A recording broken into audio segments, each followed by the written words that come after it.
I logged in at 8:59 a.m. sharp. I saw her face on screen. I sat up straight. Alyssa Renshaw, new VP out of Seattle HQ, smiling like she'd just won a bake-off. Hair perfect, blazer sharper than my box cutter, standing in front of a branded backdrop like she was addressing shareholders, not the rest of us grunts. "Good morning, team," she chirped, way too chipper for a Monday. I'm thrilled to share some exciting updates about our workplace evolution strategy. I already felt my stomach drop. That fake-ass tone always meant one thing: bad news with a bow on it. Quick note, before we start, how's your day going and where are you joining from? Starting next month, she said, still smiling. We will be transitioning back to full-time, in-office work. 5 days a week, no exceptions. The Zoom chat exploded. Question marks, angry emojis, people asking for clarification. Alyssa kept smiling like she couldn't see any of it. "We've seen incredible gains from remote work, yes," she added. "But to rebuild synergy and team cohesion, it's essential we return to a shared physical environment." Bullshit. That was corporate for, "We're done pretending we trust you." I sat there staring at my screen. For the past year, I'd run the entire back-end modernization solo, built the predictive routing software from scratch. Nights, weekends, no budget, and we'd blown past every performance metric 3 quarters in a row. Zero downtime, faster load balancing, better integration. None of that mattered now. "And one more important note," Alyssa said, switching slides. "We're also introducing our new IP alignment policy." I leaned forward. "This applies to all employees," she said, "and ensures all internal innovation, regardless of when or where it was created, is reviewed and aligned with strategic goals. So even if your work was done off hours, we ask that you upload it to the central repository by Friday." I felt the shift instantly. This wasn't synergy talk anymore.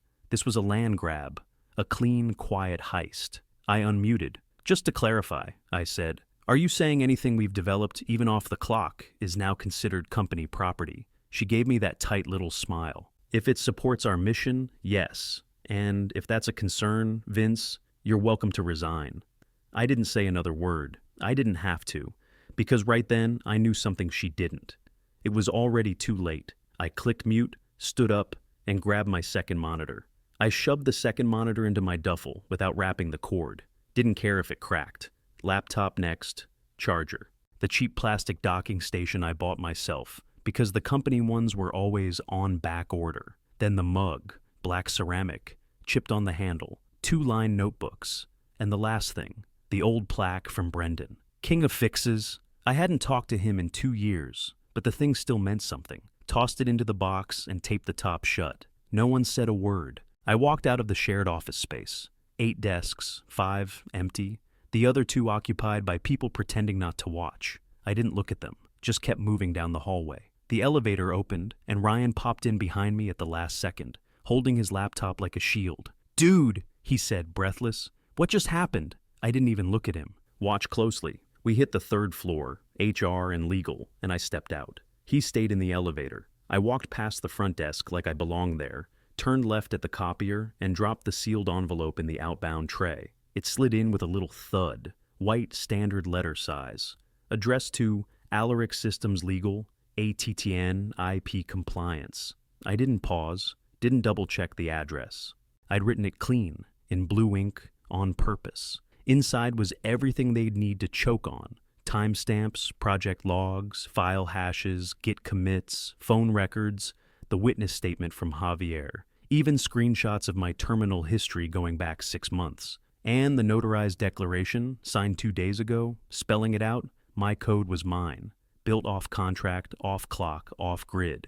No one saw me, no one stopped me. That was the beauty of doing things quietly. Back in the elevator, I hit the lobby button. Ryan was still standing there, wide-eyed like I'd just robbed the place. We walked out side by side. "You quitting?" he asked.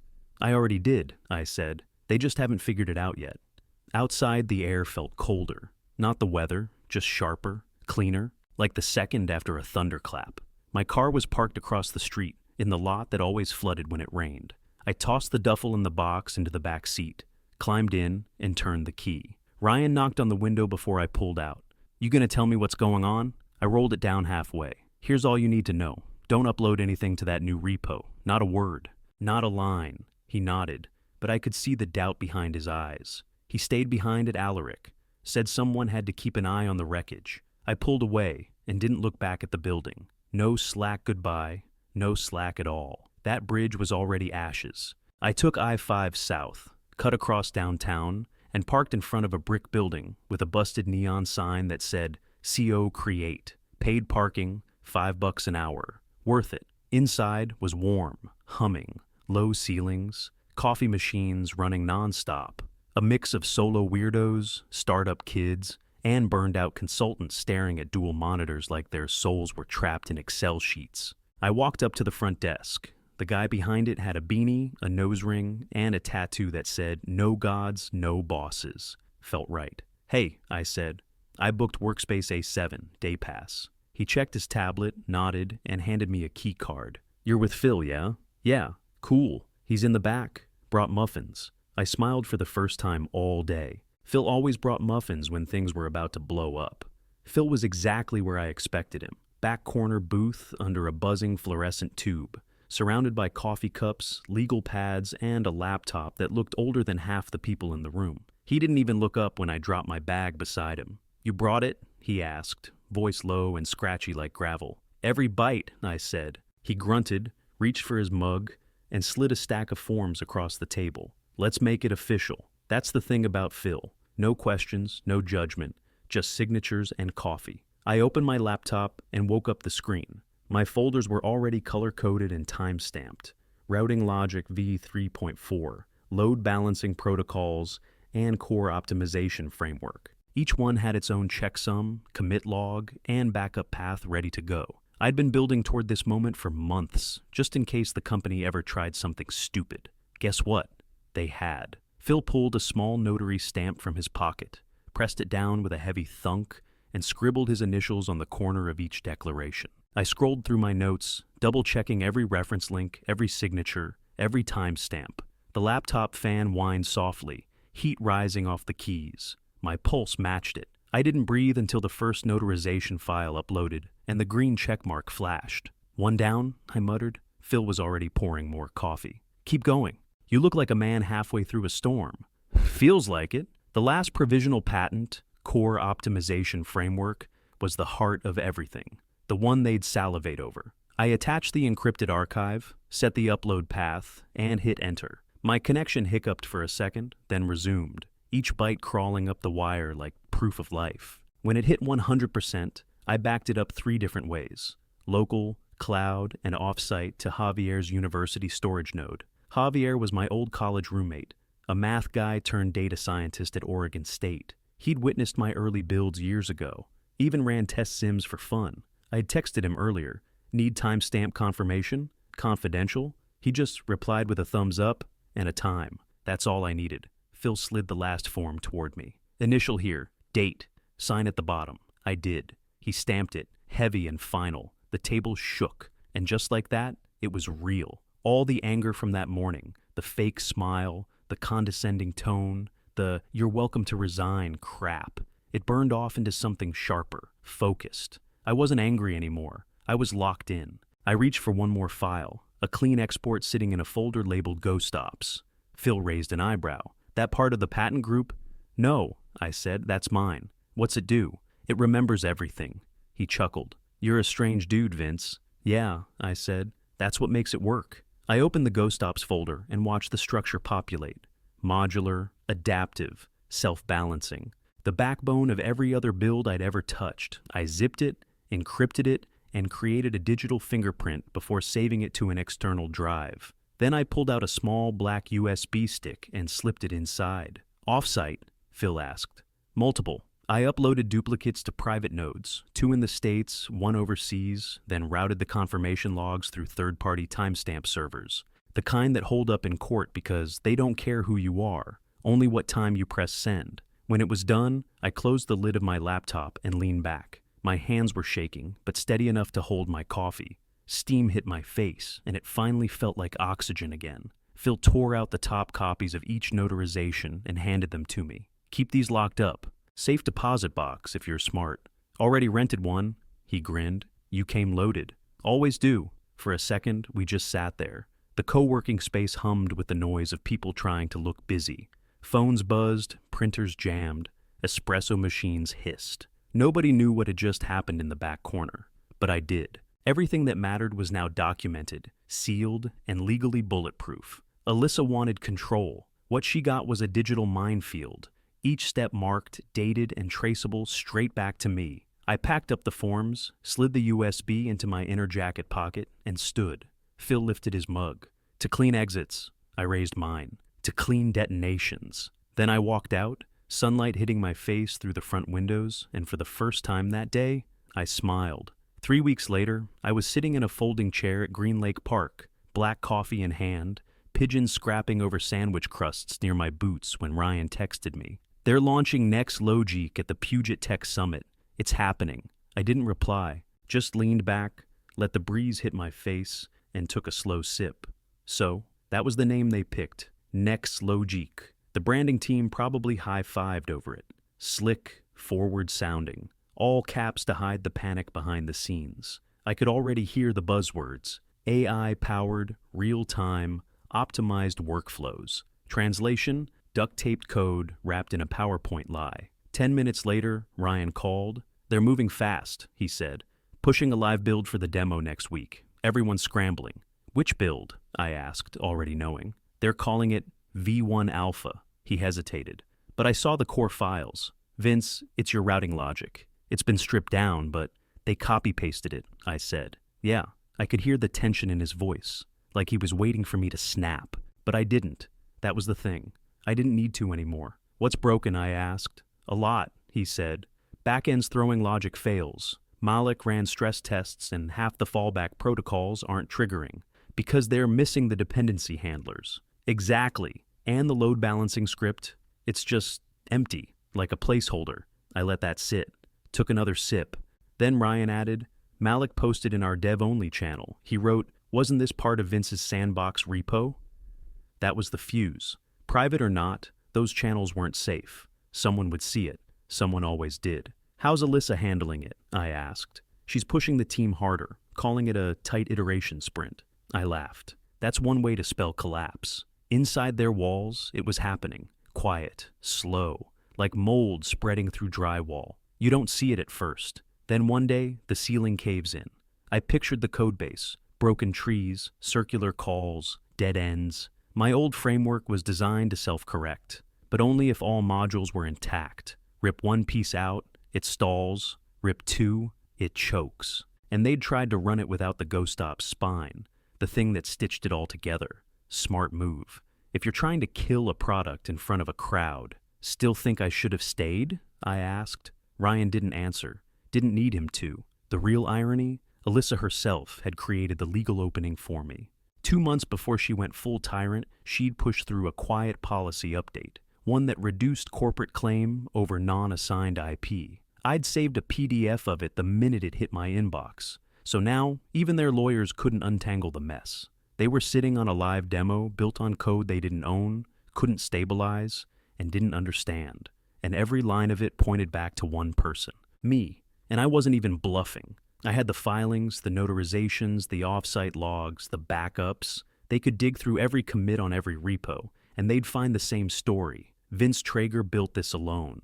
Off hours, off contract, off limits. Ryan finally broke the silence. "If they go live at the summit and it crashes, it's gonna crash," I cut in. He went quiet again. "I'll call you when it happens," he said. "No need," I told him. "I'll hear it from here." After the call, I stayed where I was. No laptop, no gear. Just a coffee and a front row seat to a train that had already left the tracks. People passed by me on the walking trail. Dog walkers, joggers, a kid on a scooter. But none of them knew what was unfolding behind polished glass across the city. Panic meetings, Slack threads on fire, junior devs losing sleep over bugs they didn't write. That's how real failure happens. Not with a bang, but with a creeping silence. One failed commit, one skipped handler, one forgotten protocol. And this time, the silence was mine. I didn't even have to stream the summit. Ryan FaceTimed me from the back row. "Front row's packed," he whispered, turning the camera. "They brought in lights, fog machines. You'd think they were launching a rocket." On stage stood Alyssa, heels sharp, blazer tailored to the edge, hands locked in her power pose. The screen behind her flashed the new logo in glossy chrome letters. Next Logic. She stepped up to the mic like she owned the future. Next Logic is the next generation of adaptive logistics, she said. AI-powered, scalable, modular, built for the speed of modern demand. Buzzwords stacked like bricks. The audience clapped on cue. Probably half were vendors looking for contracts, the other half trying not to yawn. Alyssa kept going, hitting every line like she'd rehearsed it in front of a mirror for weeks. She probably had. I muted Ryan for a second and opened my laptop, just to have the file ready. Not to send, not yet, just to have it open. Then Ryan tapped the screen. It's starting. The demo loaded. On-screen dashboards lit up. Shipment tracking, predictive mapping, traffic overlays. Looked slick. Surface stuff usually does. But I wasn't watching the graphics. I was watching the numbers. And right there, under the hood, the cracks started showing. Latency spiked. Routing lagged. Then the screen froze for a second too long. Backstage, someone must have panicked because the dashboard snapped to a different view. Low distribution. The numbers were nonsense. I saw it immediately. Half the routes doubled up. The rest dropped off completely. Then the big one hit. The main screen turned red. Null pointer exception. Below that, routing logic not found. Then came the silence, the kind you could feel. Alyssa turned her head slowly, like she couldn't believe what she was seeing. The projection behind her glitched once, twice, then blacked out. From the side curtain, voices rose, scrambling. One of the stage hands leaned in, trying to keep his mic off, but I heard it through Ryan's phone anyway. "Byron!" someone hissed. "What the hell just happened?" Byron, thin guy, pale as paper, ran onto the stage laptop and hunched over the keyboard. His voice cracked as he muttered, "The balancing script? It's just a stub." A few people in the crowd laughed. Not because it was funny, because no one knew what else to do. A woman near the front asked loudly, "Is this part of the demo?" Then came the kill shot. One of the junior engineers, tall, maybe mid-20s, stepped out from the wings. He didn't look at Alyssa, didn't flinch, just said, plain and loud, "We had to strip the original. IP conflict flagged." A ripple moved through the audience. Someone shouted, "What kind of conflict?" Another person pulled out their phone and started recording. I knew right then it was over. Ryan whispered, "You watching this?" "Every frame," I said. Security tried to steer the junior dev off stage, but the crowd was already buzzing. Someone in the second row stood up with a press badge, phone held high, streaming live. Alyssa tried to pull it back. "We've hit a minor hiccup," she said, forcing a smile. "Tech previews come with risks." But no one was listening, because the feed was spreading. Social media lit up. One clip got uploaded before the summit even ended. IP conflict crash, live fail at Alaric Summit. Another one hit an hour later. Exec brags about AI, demo dies on stage. And my favorite, the balancing script is just a stub. T-shirts already on sale. Back at the park, I shut my laptop. Didn't need to keep watching. The avalanche had started. Ryan called again that night. "They're trying to blame the dev team," he said. "But everyone knows. It's your code they mangled." "It's not mine anymore," I said. "It's protected." "You think Alyssa's gonna survive this?" "She built it," I said. "Let her write it down." I cracked the window and let the fall air in. Cold, crisp, clean. The kind of air you only get after a storm clears out. People always think collapse comes with fire and screaming. But this was better. This was quiet embarrassment. The kind that rewrites resumes and kills roadmaps. They tried to roll my framework without the framework. They tried to claim the brain without the bones. Now the whole world knew, and all I did was sip coffee and let it happen. 2 mornings after the summit, the crash still echoing online, Eliza called me, the attorney I'd looped in weeks ago in case things went nuclear. "It's time," she said. Her voice was calm, measured. I could hear the hum of a laser printer in the background and the faint clink of her coffee mug against ceramic. That sound always meant paperwork was getting real. "You're sure they used it?" she asked, though she already knew the answer. "They didn't just use it," I said. "They gutted it and called it new. Then let's end this." An hour later, a 6-page cease and desist went out under her firm's letterhead, Tran and Associates, Seattle. I read the draft before she sent it. Tight, surgical. Every claim backed with exhibit numbers, notarized declarations, timestamps, code comparisons, checksum matches. Line by line, my routing logic mirrored inside NextLogic's repository. Eliza had written the closing line herself, Alaric Systems is hereby instructed to cease distribution, deployment, or demonstration of any code or product derived from the intellectual property of Vincent Traeger. She sent it certified and digital, double proof, no wiggle room. By noon, Alaric's legal inbox had caught fire. Ryan forwarded me one of the first internal emails. Legal has received a C&D from a former employee, reviewing claims. By 2, another. Is this about Nextlogic? By 4, panic. Alyssa tried to steady the ship on a company-wide call. Ryan muted his mic, but kept the feed open for me.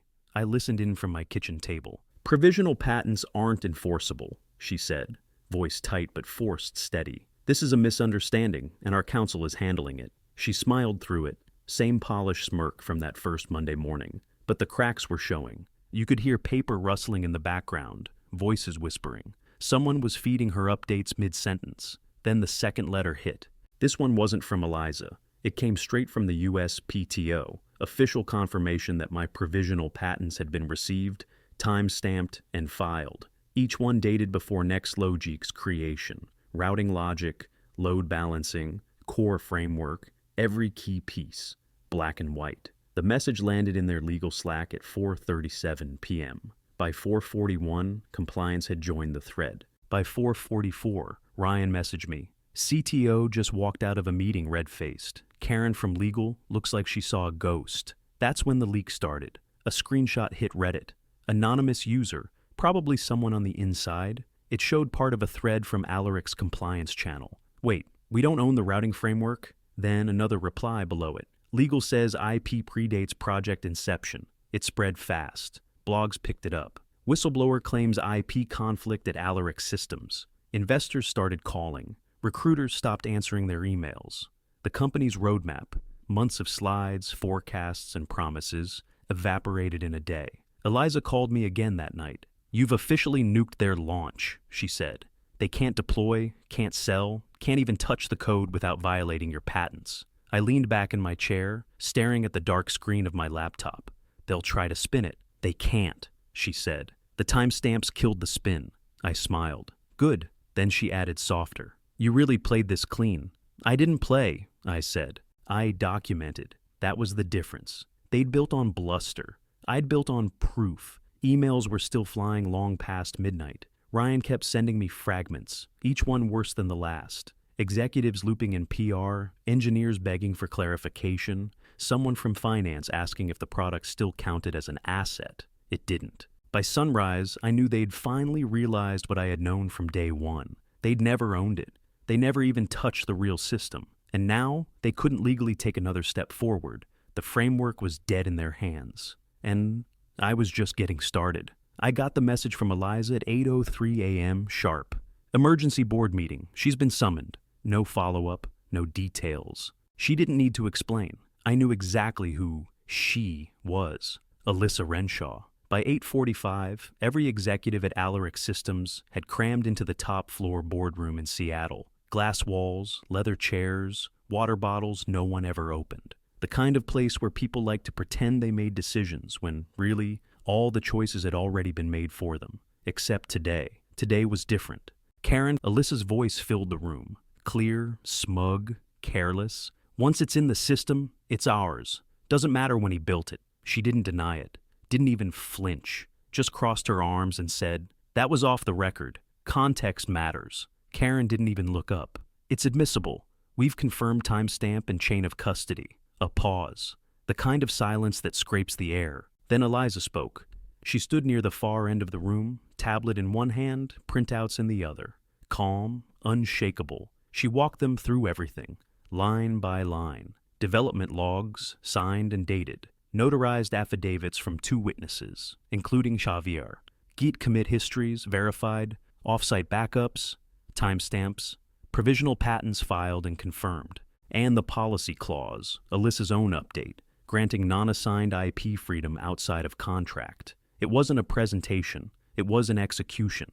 Alyssa tried to interrupt twice. Eliza didn't even slow down. When she was done, nobody said a word. Not the CTO, not HR, not even the usually smug head of product, who always had something passive-aggressive to contribute. Nothing.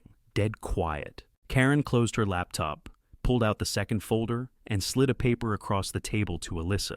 This is a full legal retraction of any claims to Mr. Traeger's intellectual property. It will be sent to the U.S. PTO and included in our internal compliance archive. Alyssa didn't touch it, didn't even look at it. Is this supposed to fix it? She asked. The COO finally spoke. First and only words from him. No, this buries it. He turned to Karen. Kill the product. Karen nodded. Apex Next Logiku is officially terminated. A memo was drafted on the spot. Internal distribution only. Subject line, IP traced to former employee Vincent Traeger. No fanfare, no corporate spin, just quiet defeat. They revoked her access before she left the room.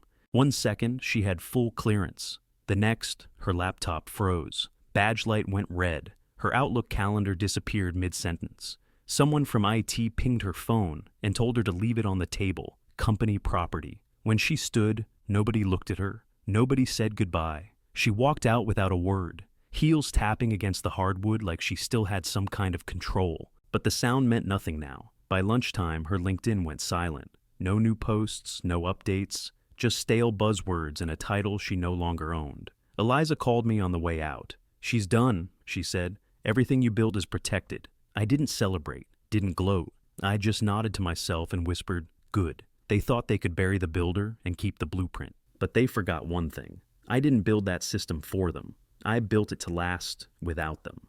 By morning, the headline was everywhere. Engineer torpedoes exec rollout with airtight IP strike. First it hit the niche blogs, CodeWire, DevFront, those kinds. Then it spread. Reddit, LinkedIn. A couple VC guys quoted it like it was gospel. By the time I opened my inbox, it had already hit full tilt. Recruiters, ex-colleagues, 2 startup CEOs I'd ignored back in 2019. Even one of Alyssa's old peers asking if I had bandwidth to advise on an AI infrastructure revamp. That one made me laugh out loud. I didn't reply to any of it. Didn't even open most. I just threw on a hoodie, walked 2 blocks down, and sat at a corner table outside Blackfinch Coffee. Ordered a plain drip, no sugar, no cream. Let it cool while the pigeons tore each other apart over a stale muffin someone dropped under the next table. Across the street, a city bus wheezed to a stop. Someone sneezed behind me. I didn't care. I was right where I wanted to be. Meanwhile, Alaric panicked again. Ryan sent a message. New project name, Root Core. Trying to pivot. Same shell, new sticker. That's all they had left. But the problem was, Root Core still leaned on my logic. I knew it. Ryan confirmed it. They stripped everything, he said. But the dependencies are still tied to your framework. Every time they run an integration, the whole thing throws conflicts. Licensing checks flagged it instantly. Every instance where the code touched the balancing logic threw back a violation. Git trace showed it all. I hadn't hidden it. I'd labeled it. Traeger balancer.v1. That wasn't a signature. It was structure. It belonged there. You couldn't decouple it without killing the system. So they tried workarounds, rewrites, stubs, shortcuts. But none of it held. Ryan sent me one final Slack screenshot from a panicked thread. We can't untangle the logic without violating the namespace. Is this dead? Yeah, it was. That's the part they never understood. It wasn't revenge. I didn't nuke their roadmap to get even. I just built something clean, something real, something layered right, built to last. And they never saw it coming because they never valued structure. Not until it collapsed under them. I sat back, birds still fighting at my feet, and took the first sip of lukewarm coffee. No bitterness, no heat, just quiet. They were trying to launch a product without its spine, and I was done being the skeleton they leaned on. 3 weeks later, I walked through the front doors of Wyvern Labs. Clean glass, matte black signage, no fake smiles at the reception desk. Just a quiet nod and a metallic badge handed over. My name engraved, not printed. Vincent Traeger, Chief IP Strategist. No onboarding session. No corporate hype video. Just a short walk to the corner suite with a view of the city and a quiet knock from the operations lead asking, "Anything you need?" I brought exactly 3 things. My laptop, a yellow legal pad, and a framed napkin sketch, coffee-stained, torn on the edge, drawn at 2:13 a.m. in a booth at May's Diner. The first draft of the balancing logic. Still had crumbs on it. I set it on the shelf next to the window. No team huddles, no performance theater. Just real work. My inbox was already loaded. 5 patents pending review, 2 licensing requests, and a deep dive breakdown of a modular routing system from a startup in Austin that almost cracked it. I rolled up my sleeves and got to it. Across town, Alaric Systems finally shelved Root Core. Ryan sent the last message he ever would. It's dead. CTO walked this morning. No statement. Investors pulled out within 48 hours. Their roadmap disappeared from public decks. Back-end team reassigned. Project repo locked down and flagged as archived. I didn't reply. Didn't need to. I poured a second cup of coffee, opened the first framework review, and got to work. Real work. No strategy fluff. No AI bingo. Just clean systems, solid structure, and ownership that meant something. People kept trying to figure out what happened. Podcasts guessed. Bloggers speculated. I ignored all of it because none of them understood